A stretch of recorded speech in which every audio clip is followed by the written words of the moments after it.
Welcome to the Let's Talk About Talking podcast with your host, Adrienne Fuller, language and communications expert for kids of all ages. On this podcast, we talk about speech, language, and all things happening with your child, giving you specific tactical information you can use to help your kids talk, listen, and thrive in their academic journey. Oh, hello. Okay, so I am not coming at you live today from my normal office. I am actually in the clinic today, friends. Welcome to Nap Time, Chat Time. Now I'm going to adjust this because I think it's kind of a lot of daylight, so I'm going to close that up. Okay. All right. Well, let me see. Do I have... Oh, hi, my friend. Hi, Pam. Well, today, guys, let me tell you, COVID has hit us. The flu has hit us, and we've got a few therapists out. So you know what I'm doing? I'm treating kids today. And so I'm so happy to do it. Pam, Speech Orlando, isn't it like, I thought I was not done treating, but I needed a break. And look, it's like filled my soul. Like I've had 3 of the most amazing 2-year-old kids. And so I have my cup is full, guys. And so if you have a 2-year-old grandson, granddaughter, son, daughter, and they're not yet talking or talking very little, and you feel like, oh my goodness, what am I going to do? Remember that I've written a book called 30 Days to Get Your Toddler Talking. It's a 30-day step-by-step program for parents and caregivers. And we're using toys that you have at home or can get pretty easily.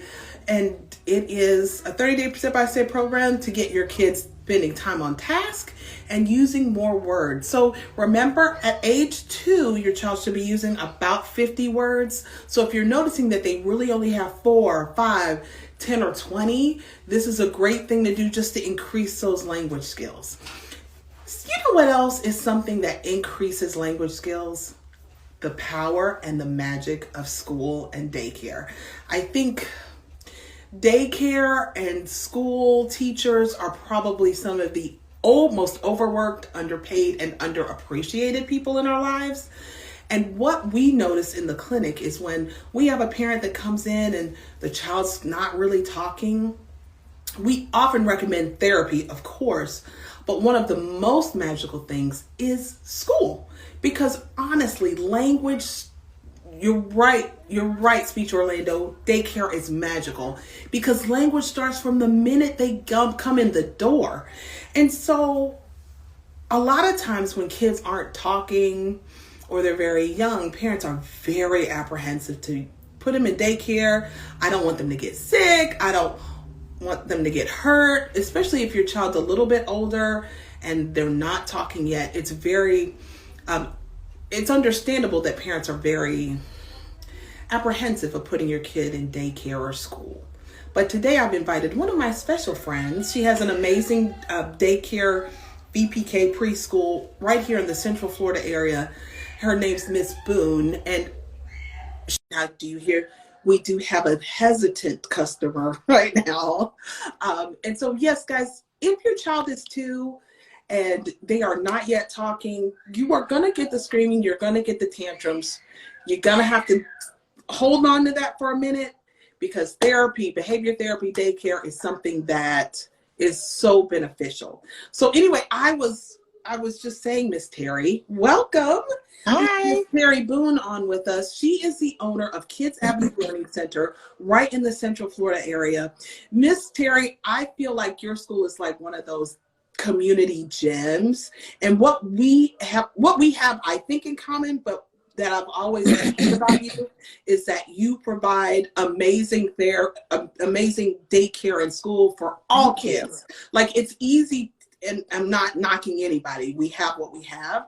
But hey, it's great. I love the big box daycares with the hair salons inside and the magical zoos inside. Those are great. But a lot of working parents, that's very difficult to afford. You take you take kids from every background. That's kind of how I feel here at Speech Builders. Every kid, regardless of their payer source, deserves good school and good quality therapy. And I think we have that in common. And I'm so appreciative that you were able to join us today. Thank you. I'm so happy to be here, Adrienne. Well, can you tell us a little bit about why you got into childcare and a little bit about Kids Avenue Learning Center and how it's different? Absolutely. Well, I did not come from a childcare background. What started me into childcare was actually helping out with my church, my husband and I. And I don't know, we just kind of obtained a love for children. And we decided that we wanted to go into the childcare industry. But not, there are people who feel, yes, we need the money, but I really wanted and had a passion for children that were in need, children whose parent worked full time. They don't have that knowledge of how either to raise the children or teach the children, or they're just lost. And so we wanted to put something into the community to help those working parents that just don't have a lot of time. Yes, love that. And I remember even in the pandemic, you were one of the only centers open, and you did that because you said you have a lot of working parents, a lot of first responders. And I was so like, oh, that's so sweet. Yeah. Well, with the help of the coalition and their support, we were able to remain open. And it got tough, and we got down to 23 children, but we held it together. So I'm grateful. So Miss Teri, if parents are on the fence about sending their child to daycare, what would, or VPK, because I've gotten a few even in our clinic that are even hesitant to use the VPK program, which to me is very just amazing. But what would you tell the parents who are like, I don't want them to be in daycare, they're going to get sick? Well, I try to explain to parents, and we've had that happen before, that that's a part of life, and eventually you're gonna have to send them to school unless you're gonna home parent. But you're gonna always worry about them getting sick because they're gonna eventually be around other people. But most important is making sure that they are on the milestone level that they should be on. For example, like you mentioned, if they're not speaking those 50 words or different things that they're just not getting, childcare is going to help give that boost. Early intervention, starting early. I always encourage it. But for those parents that are afraid of their child being sick, we try to make sure that we give them an understanding of our policy and the importance of making sure that their child is safe, that when children have these issues, that they're not allowed to come to the facility. Like you said, I don't have that top-notch facility that has the nursing area, but, we do the best we can to make sure we inform the parents on how we run our facility, but making sure they understand what we offer to their child to make sure that they stay ahead developmentally. Oh, yes, that's so crucial. A lot of times parents, I find, are really concerned about potty training. And I don't know, I guess I'm not a mom, so I didn't know that our daycares and preschoolers really play a big part in potty training, especially for our working parents. Can you talk a little bit about that? Yeah, so with potty training, I mean, it's like a ritual of the day, it's a group thing sometimes, and they expect that potty time, and that actually helps assist with them learning and preparing for that moment and cheering them on and letting them know, hey, you did it, but the consistency is more so at the facility versus maybe sometimes at home. It's just like, you got to go, you go when you can think about it, but we try to make it a moment that they can remember when it comes to learning, and praising them and letting them know they did a good job. Oh, that's awesome. Now, is there a point where it's too late potty training wise? Because like VPK, what if lately again in the RN vows, we've seen maybe parents, for whatever reason, kids are 4 or almost going to kindergarten, not yet potty trained. That to me is maybe a little bit of a red flag that something else is going on. But unless they go to like a school VPK, which is like an ESC VPK, Mm-hmm. can they come to VPK at your school not potty trained when they're 4? Like, what's the cutoff?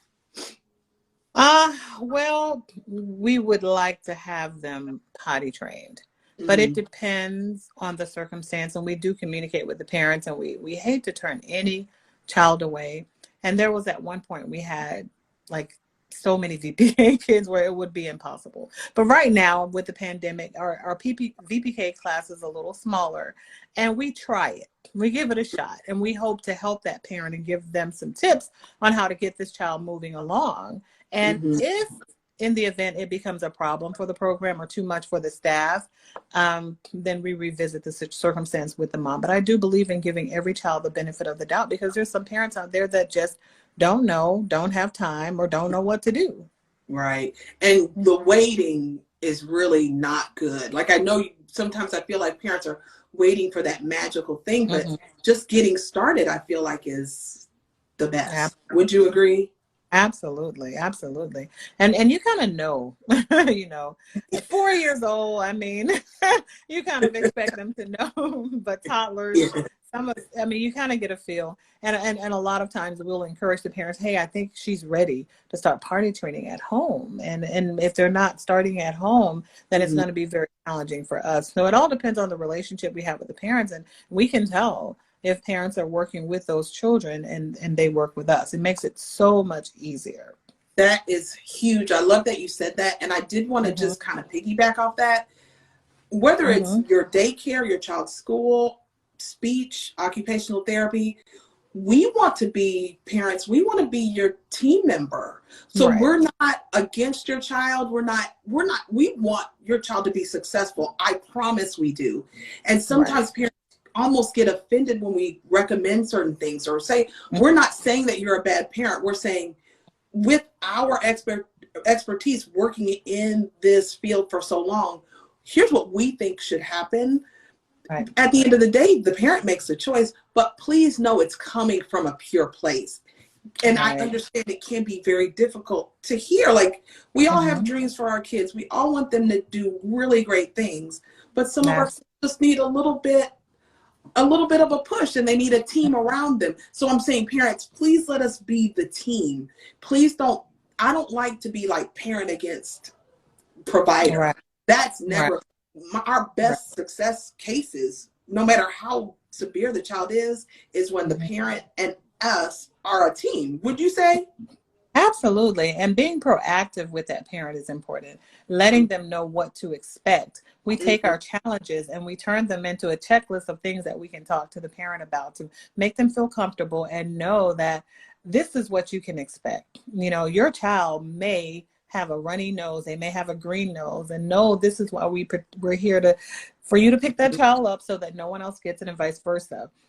So being proactive, talking to them about the challenges of childcare and what we do helps soothe their transition into our school, and also help ease the tension when those situations arise. Yes. Communication is huge, parents. And even on our end, sometimes I think we tell parents and we don't, but like sometimes for us, phone numbers change or addresses change or payer sources change.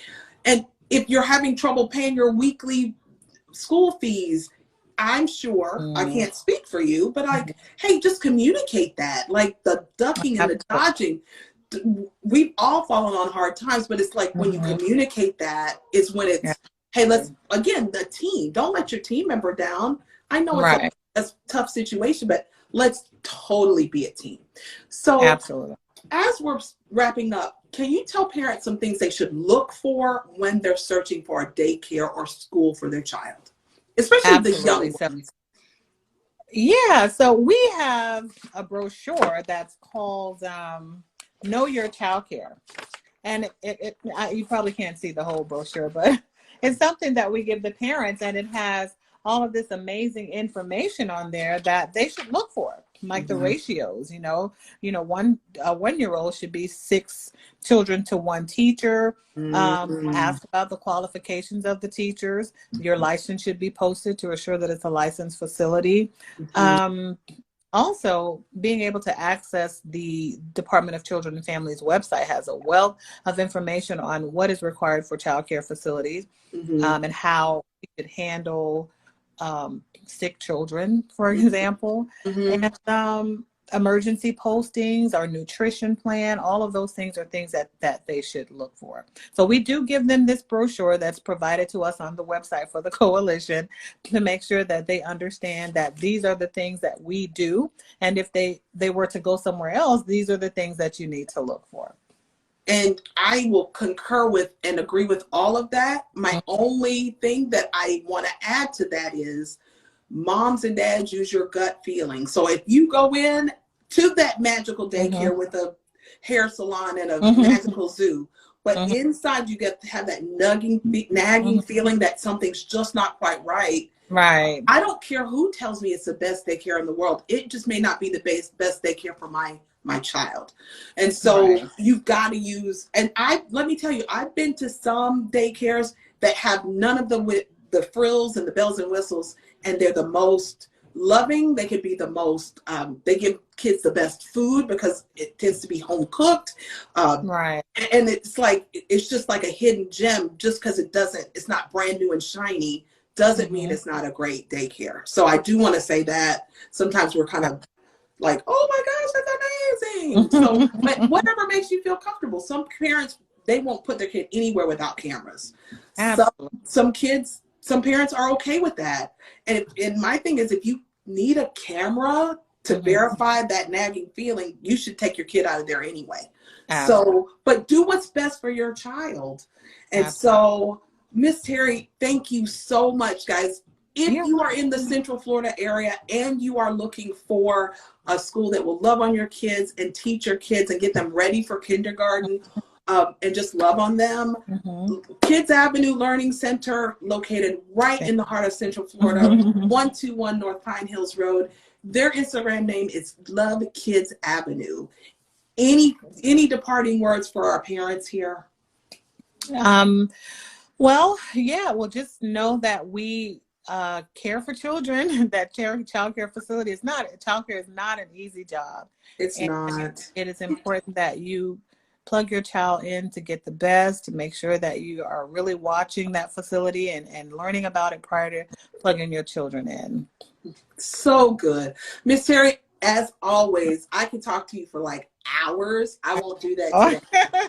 But you keep being great. Thank you so much for joining us, guys. Don't forget, we have a book available on Amazon called 30 Days to Get Your Toddler Talking. If you need a school for your child, Kids Avenue Learning Center. Is that .org or .com, your website? .com. So it's Kids Avenue Learning Center.com. Awesome. Guys, you be awesome. Have a wonderful day. We'll see you right back here next week, next Tuesday, with another great guest and another great tidbit for your toddler while they nap. Have a good one. Thank you so much. Thank you, Miss Teri. Bye. Bye. You've been listening to the Let's Talk About Talking podcast with your host, Adrienne Fuller, language and communications expert for kids of all ages. You can grab Adrienne's book, 30 Days to Get Your Toddler Talking, on Amazon or at speechbuilders.org.